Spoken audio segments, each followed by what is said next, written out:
Bonjour à tous, je suis Chignol, envoyé spécial de Cabal Vision, et je vais vous parler de Blood Bowl. Générique.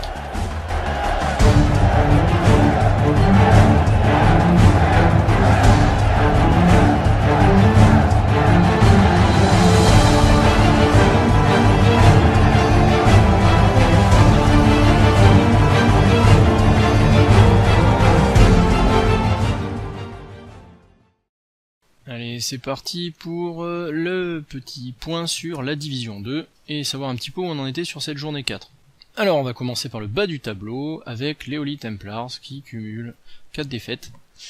C'est pas GG, c'est pas génial, l'équipe elle est boitillante, à deux doigts de se faire dissoudre, tellement que ces joueurs ramassent, jugez-en plutôt directement par ces quelques captures d'écran réalisées à la perfection. Donc si on regarde là actuellement, il y a 1, 2, 3, 4, 5 blessés, 5 blessés dans l'équipe avec des blessures persistantes bien chiantes du type perd un point en agilité, jet de blessure, prend un point de mouvement moins un point d'agilité, etc. Voilà, c'est génial, donc l'équipe elle a du mal à fonctionner, et forcément quand on a que des boiteux sur le terrain, bah on n'arrive pas à faire vraiment dans l'efficacité. Donc déjà là l'équipe, bon elle est pas tip top pour la suite, et sur le match qui les a opposés sur cette journée 4 face au Vert Bouffon, ça s'est pas non plus super bien passé, dans la mesure où le match a commencé de façon quand même assez équilibrée avec les humains qui étaient à l'attaque.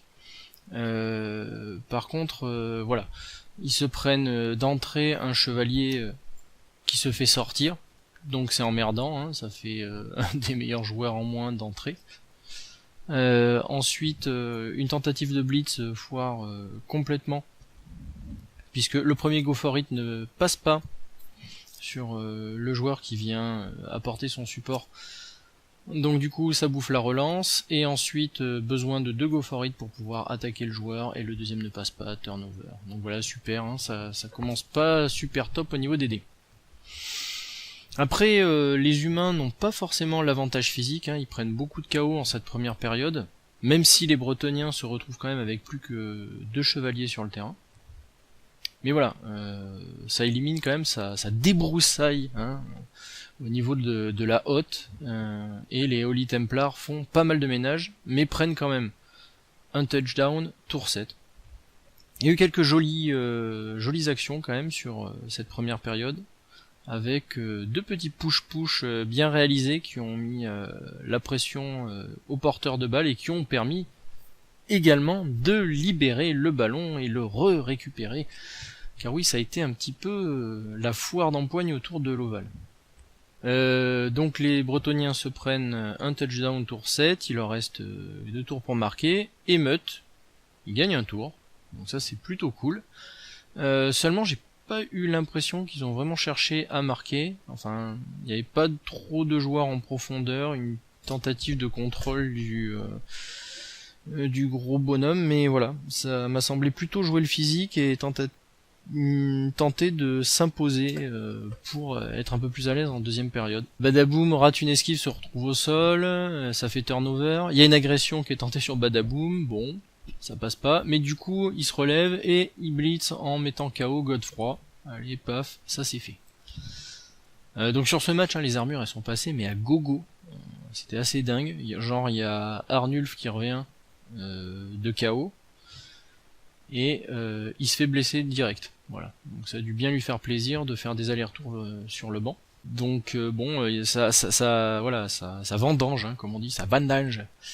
Et ça nettoie un petit peu, mais les Bretoniens se font mettre une grosse pression, perdent la balle, une esquive foirée du porteur de balle fait que le ballon est au sol. C'est un petit peu la foire d'empoigne encore au niveau du ballon, avec je te frappe, tu récupères la balle, je récupère la balle, tu me frappes, etc. machin. Et du coup, un des receveurs humains arrive quand même à se récupérer le ballon et à se barrer avec. Un des humains récupère le ballon et se tire avec. Tentative de blitz foirée, donc les humains mènent 2-0. Donc il reste 4 tours pour les Bretoniens pour sauver l'honneur et pas se retrouver brocouille, comme on dit. Et malheureusement ça ne passe pas, malgré 3 joueurs démarqués, en fait, Badaboom arrive à passer une esquive et faire un blitz sur le porteur de ballon qui perd la balle. Les humains sécurisent le ballon, font mumuse à la passe, enfin voilà quoi. Donc une fin de match un peu catastrophique pour notre équipe des Holy Templars. Et du coup qui permet quand même cette victoire, elle permet au Vert Bouffon de se maintenir à la 6ème place. Voilà, donc c'était ce qu'on pouvait dire par rapport à cette lanterne rouge, et on lui espère que pour le prochain match ça se passera un peu mieux. Tartagueul à la sortie, avant-dernier de la poule, mais que s'est-il passé sur le dernier match? 1-0 pour les Babouins Eunuques, une équipe d'or qui était moins pexée, moins puissante, moins expérimentée.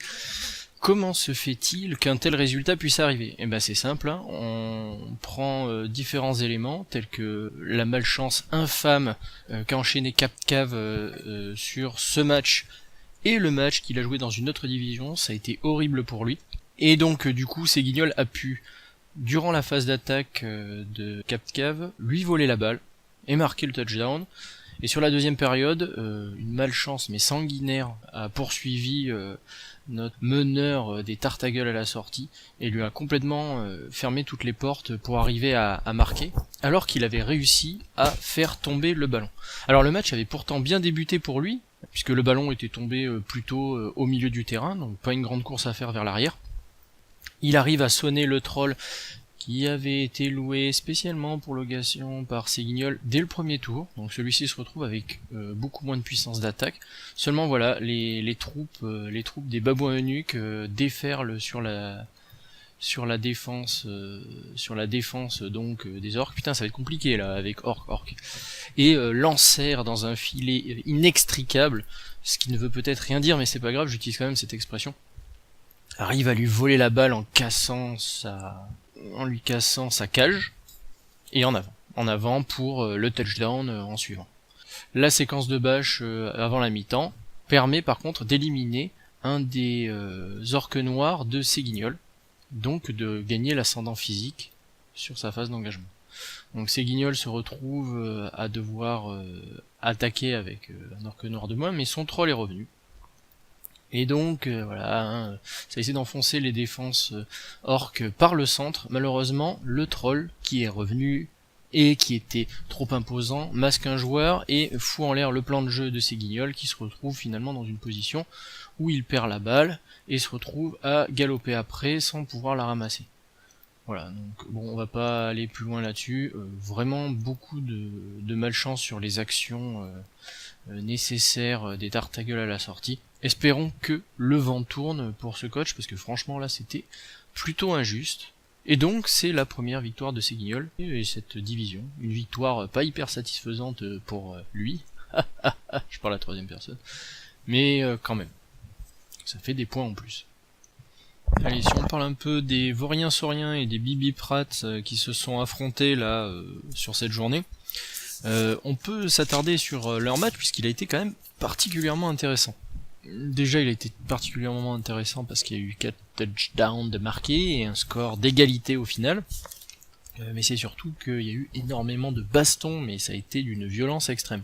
C'est un peu calmé sur la fin du match, mais le début ça a démarré sur les chapeaux de roue, en mode les rats qui appliquaient une technique empruntée à ce qu'ils avaient vu sur le championnat du monde, à savoir on isole les sauriens et on les piétine de façon ostentatoire. D'ailleurs ça a été très efficace dès le début, puisque un Saurus s'est fait mettre KO au tour 2, le Croxy s'est fait mettre KO au tour 3, donc ça a été bien vilain, sachant que quand même les crocodiles ils se sont pas laissés faire, ils se sont mis également à appliquer la même technique. Du coup ils ont sorti d'entrée le rat ogre, histoire de mettre un petit peu tout le monde d'équerre, et ont réussi à marquer au tour 4, donc il y avait 1-0 pour les sauriens à ce moment là. Le Raog revient de son chaos. Par contre, le Saurus et le Croxigore restent bien allongés sur la paillasse en bord de terrain. Bon, cela étant, la défense saurienne bénéficie quand même d'une défense parfaite, une fois n'est pas coutume, histoire de bien faire chier son adversaire, et sonne le Raogre d'entrer sur une petite agression bien respectueuse. Alors forcément, les rats arrivent quand même à crawler à travers le terrain et à se faufiler donc avec une petite cage à droite. Cela étant, les sauriens ils font une bonne défense quand même. Et on se retrouve avec les rats qui rebasculent de façon bien propre de l'autre côté. Hop, dans le respect. Alors, voilà, une belle transversale, hop, hein, on traverse le terrain dans le sens horizontal, et on met un rat d'égout à la porte du touchdown. Sauf que bien évidemment les skinks, ces petits salopards, arrivent en gesticulant de toute leur queue, ce qui ne veut rien dire, et arrivent à non seulement quand même enlever la balle des papates du raton, mais en plus ils la sécurisent de façon tranquillou bilou. Voilà. Donc c'est super chouette, tout le monde est en train d'applaudir côté reptile. Le problème c'est que au tour 7, pam, un éclair sur le coin de la gueule de Schtroumpf qui avait récupéré le ballon, ça le met KO, et en plus, y a un saurien qui se fait blesser sur le coup, et l'apothicaire décide que ça sera un point de mouvement en moins pour Vrex. Voilà, donc super. Les ratons essayent quand même de récupérer la balle à ce moment-là. Il y a un petit push-push bien pensé, mais l'esquive, malgré le talent esquive, hein, ne passe pas. Voilà. Et tous les KO reviennent, sauf un Saurus. Donc finalement, ça se rééquilibre en termes de puissance, avec bien évidemment un léger avantage pour nos sauriens préférés. Les rats hein, continuent leur petite histoire de j'ai pas de chance, puisqu'ils attaquent directement le tour sur un double crâne. Jouer avec le rat ogre qui devait faire un trou, donc forcément solitaire, turnover. Hein. Et du coup les sauriens, ils sont dans le respect toujours avec leurs crampons, ils piétinent directement Keluche, le blitzer rat qui a châtaigne, griffe, on se demande pourquoi hein, les sauriens ont décidé de l'éliminer rapidement puisqu'il faisait un peu de ménage quand même dans leur rang, et le fout de KO. Et en plus les skinks volent la balle. Pam, allez, tiens, 2-0 direct. Donc là, ça sent le poney quand même. Hein. Et là, tous les KO reviennent. Ah, au tour 10. Alors attention, qu'est-ce qui se passe à ce moment-là? Il y a une invasion de terrain, donc ça sonne un gros paquet de monde. Les rats arrivent à pénétrer dans la zone, mais se font sécher. La balle, elle tombe à côté d'un Saurus. Donc je pense qu'à mon avis, là, ça a dû un petit peu chier dans son froc, hein, côté musaraigne. Et puis finalement, en fait, ils arrivent à dégager le Saurus. Hop là! Et le petit rat d'égout arrive à marquer juste derrière. 2-1. Donc là, l'attaque est au saurien, autant vous dire que ça va envoyer de la tartine, mais les armures ne passent pas tant que ça. Donc ça tape, ça fait une grosse cage à gauche. Bon, les rats, ils peuvent rien faire. Et là, les sauriens, ils décident de marquer. Donc ils envoient Schtroumpf courir, mais Schtroumpf, vous l'avez vu sur les journées précédentes, va falloir le virer celui-là, hein, parce que il s'est pas galopé là. Donc il tente un go for it, il le foire, relance, il refoire, le ballon. Le joueur s'écrase comme une merde sur la ligne de touchdown, lâche le ballon qui part à l'extérieur, qui revient au milieu du terrain. Et bien évidemment, devinez ce qui se passe. Hein. Les bip-bip récupèrent la balle. Voilà, petite passe, petite transmission, on y va, on va dans l'autre sens. Et on fait une belle contre-attaque en profitant quand même au passage de manquer de respect au skink et d'en blesser un au passage. Sauciflard va donc te reposer à l'infirmerie. Je trouve quand même tente de se relever, de sortir de sa zone de confort, hein, qui était au fond du terrain sur la ligne de touchdown, mais on va bien évidemment rigoler, puisque je trouve rate encore un go for it et tombe comme une merde au sol. Donc lui, il faut vraiment lui apprendre à galoper parce que ça devient une catastrophe.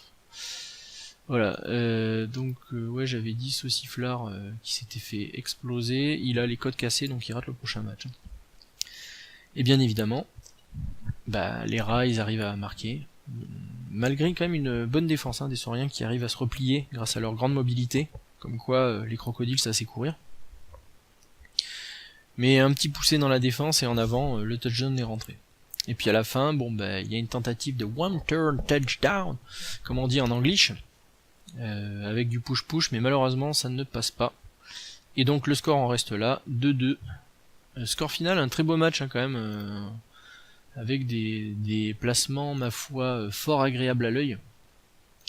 Et on peut se régaler également sur les statistiques du match, puisque il y a eu quand même peu de blocage chez les rats, mais il y a eu quand même 3 KO de blessures, donc c'est quand même passé allègrement à travers l'armure, surtout sur les Saurus avec d'armure, c'est quand même assez étonnant. Et pas mal de sonnets quand même. Hein. Donc là, on est face quand même à une équipe de Vauriens-Sauriens qui est diminuée pour le prochain match, puisqu'ils ont un Saurus en moins, et un Skink en moins, qui avait un point de mouvement supplémentaire, donc ça c'est ma foi fort dommage. Hein.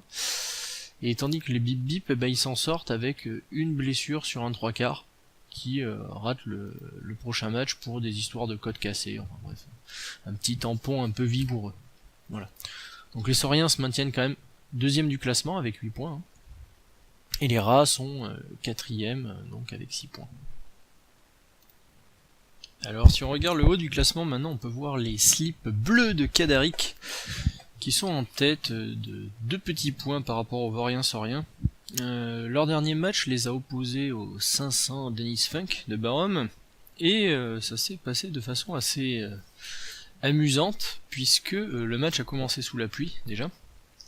Donc forcément le ramassage a été beaucoup moins aisé pour l'équipe du chaos qui avait l'attaque. Hein.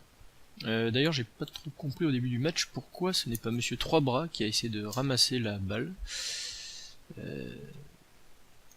Peut-être le coach souhaitait-il en mettre plein la vue de son adversaire connu pour sa chance légendaire et lui dire t'as vu je vais ramasser sous la pluie avec un joueur qui n'est pas en capacité de le faire. Bon.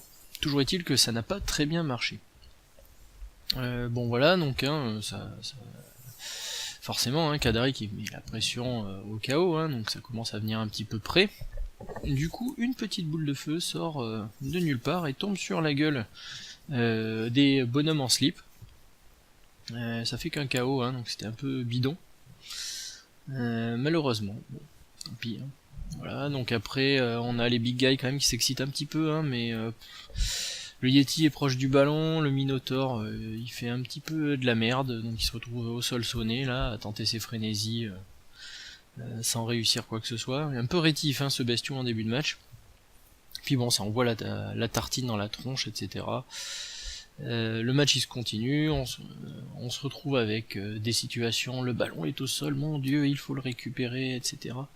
Enfin c'est assez disputé. C'est assez disputé. Ça devient difficile pour le chaos justement de conserver et une défense et le ballon en main.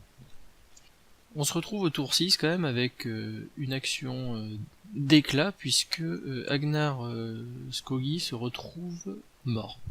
Voilà, ben ça arrive hein, sur un terrain, un mauvais coup dans les parties, malgré un slip blindé. Heureusement l'apothicaire est là, et arrive à le sauver, à le renvoyer sur le banc des remplaçants. Les Nordiques ont une possibilité de ramasser la balle, se foire. Du coup le ballon rebondit, et là, oh mon dieu, le chaos est dans l'opportunité de pouvoir aller marquer, car effectivement le ballon est aux portes de l'embut, on va dire, à quelques cases de là, et dans les pattes d'un homme bête. Sauf que le premier bloc du tour de l'équipe des 500 de Nice Funk se solde par un turnover.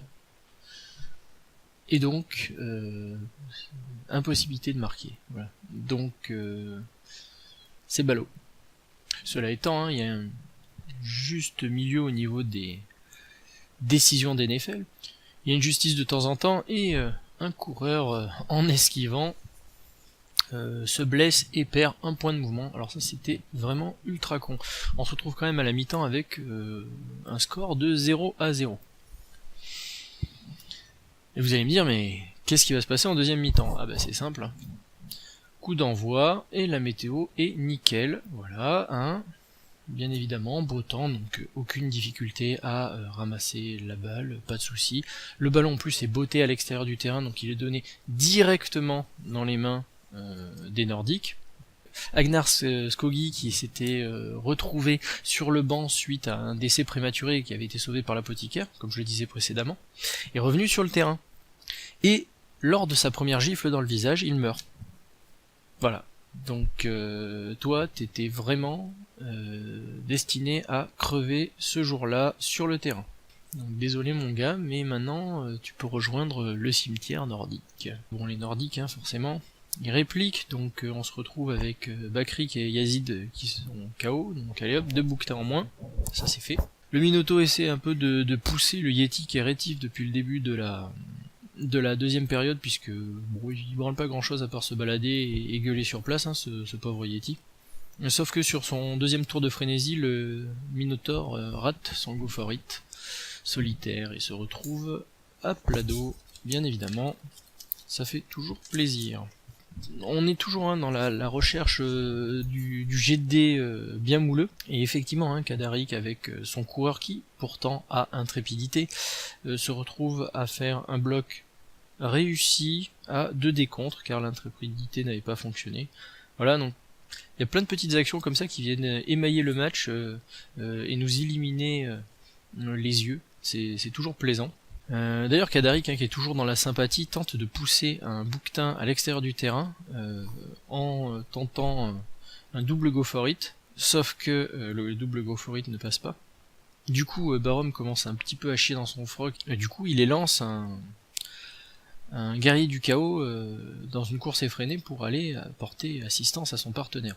Encore une fois, aujourd'hui c'est pas la fête au GD un peu simple. Du coup, DJ James, là, cette fameuse biquette, se retrouve à l'extérieur du terrain, il se fait mettre KO au passage.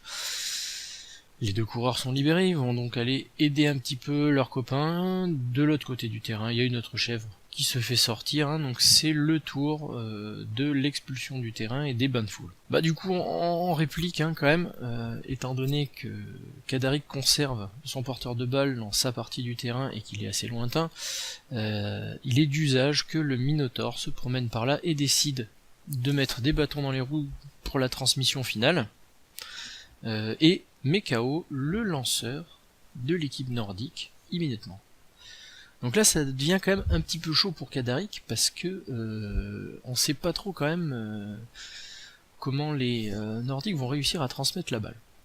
Bon là c'est facile, il suffit en fait de faire un petit jet de dés, 4+ pour la passe, 3+ pour la réception, et puis voilà, donc c'est nickel. Et c'est ce qui se passe. Et voilà, donc le touchdown du match est inscrit par Elif Dolucel. Allez, on jette un dernier coup d'œil au classement de cette division 2 à la fin de la journée 4. Donc en premier, les Blue Star Slips avec 13 points, derrière les 500 de Nisfunk à 3 points seulement, les Voriens Sauriens en 3ème position à 2 points des 500 de Nisfunk et donc à 5 points des Blue Star Slips. Je vais arrêter de le faire comme ça parce que c'est hyper chiant.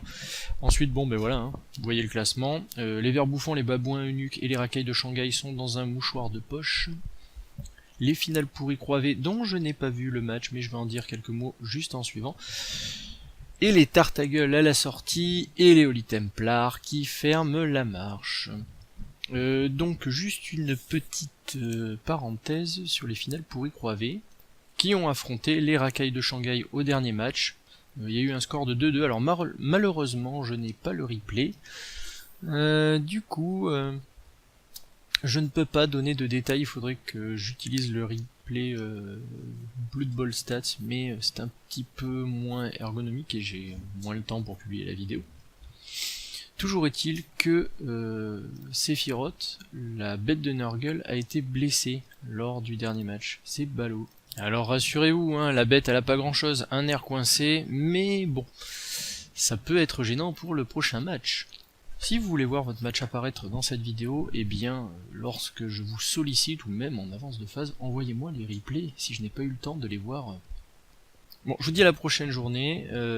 Cette remarque, justement, de m'envoyer les replays est valable aussi pour la division 1 pool B, car j'ai très peu de matchs, et du coup, avec si peu de matière, je vais avoir du mal à faire une vidéo de cette exhaustivité.